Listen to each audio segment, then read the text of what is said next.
যে লাউ গাছ লাগাইছি না লাগবে বুঝছেন। আল্লাহ মইটা আনছি বুঝছেন। বিসমিল্লাহ বলি উঠি গেছি। আল্লাহ কি মোটা মোটা আগা মানে এই এখানে টেকে রে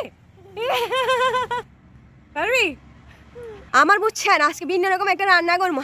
আমার লাউ গাছের এই যে লাউ গাছ লাগাইছি না এই কয়টা ডগা ফাতা নিমু আর কি, আগা ফাগা একটু কাড়ি নিমু। মানে লাউ গাছের ফাতাগুলো নেওয়ার জন্য মইটা লাগবে বুঝছেন। ইয়া 3-4 জন লাগবে আর আমি একা কেমনি যে আগলাই বুঝছেন। আল্লাহ মইটা আনছি বুঝছেন, একা একা আনছি মই। ওমা কি ভারী, এটা অনেক ভারী, অনেক দিন আগের মই বুঝছেন। আমি এখন উপরে উঠি। আল্লাহ বিসমিল্লাহ বলি উঠি গেছি। দেখছেন আল্লাহ নাম নিয়ে উঠে গেছি। কি সুন্দর বড় বড় ফাতা বুঝছেন, এত সুন্দর ফাতাগুলো। আল্লাহ কি মোটা মোটা আগা মানে কিরকম মোটা হয়ে বাইরে দেখছেন। এই বছর মনে হয় আমি এলাকার সবার আগে লাউ খাবো বুঝছেন, আমার কাছে মনে হচ্ছে। এই দেখছেন এই আগাটা কাটে দিলে না এই শাখা ফাঁকা বাইর হবে, আরো ভালো হবে না।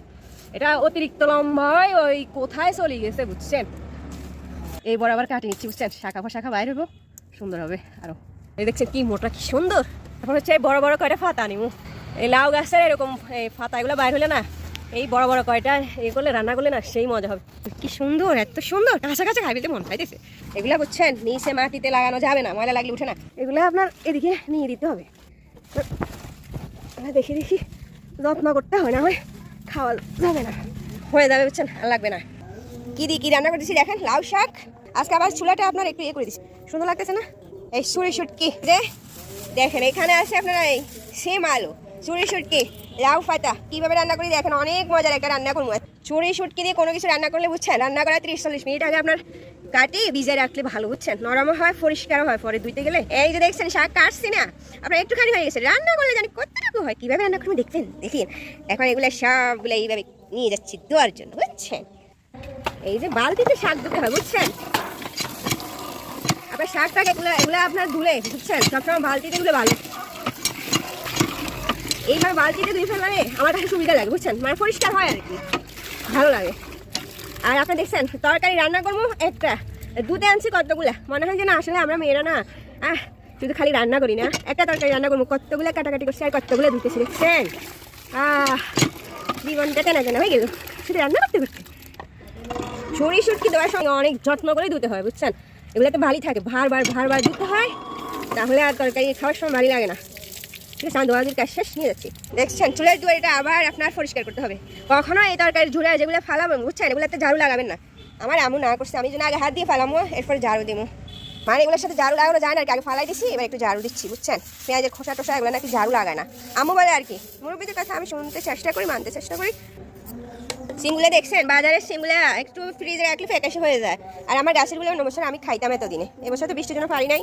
সবগুলো রেডি, এবার পাতিল তুলে দিচ্ছি চুলা। এই কড়াইতে রান্না করলে হ্যাঁ একদম খোলামেলা হবে, ভালো হবে। সব কিছু রেডি, আগুন দিয়ে দিচ্ছি। খোলামেলা পাতিলে রান্না করলে আপনার ওই রান্নাটা আপনার ভালো হয় বুঝছেন, খাইতেও ভালো লাগে, রান্না করতে সুবিধা হয় আর কি। বিসমিল্লাহ।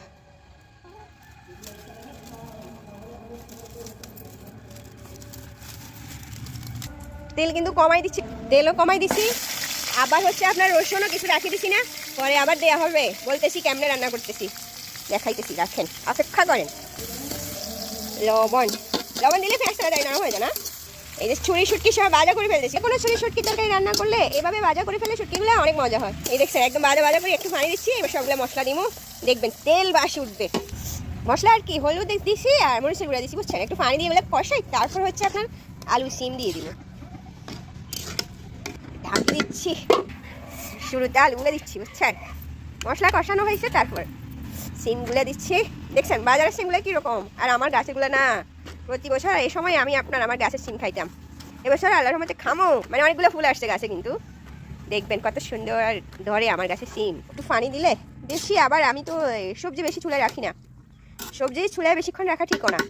আমার দেবার আমাকে সবসময় বলে সবজি বেশিক্ষণ চুলায় রাখবেন না, তাহলে এটা পুষ্টিগুণ নষ্ট হয়ে যায়। আমি এগুলো একটু জল দিয়ে কিছুক্ষণ কষাছি, লাউ শাকগুলো হাত দিয়ে এই যেগুলো হাত দিয়ে ছেড়ে দিয়ে দিই, মানে লাস্ট মুহূর্তে আর কি এগুলো দিতে হয়, বেশিক্ষণ কষানো লাগবে না, লাউ পাতা বেশিক্ষণ রাখা লাগে না, এইভাবে কাটতে হয় না।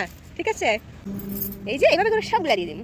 দেখছেন আমি লাউ পাতাগুলো দিয়ে দিছি, গট করে ফুটতেছে, নামাই ফেলবো, হয়ে আসছে। আর একটু আর 2-3 মিনিট রাখবো, বেশি নরম হয়ে যাবে আবার। লবণ হয়েছে কিনা দেখি বুঝছেন, হয়েছে। এবার নামাই ফেলি, আরও একটা কাজ বাকি আছে, কি দেখাইতেছি দেখেন। এই ফ্যানটা তুলে দিলাম।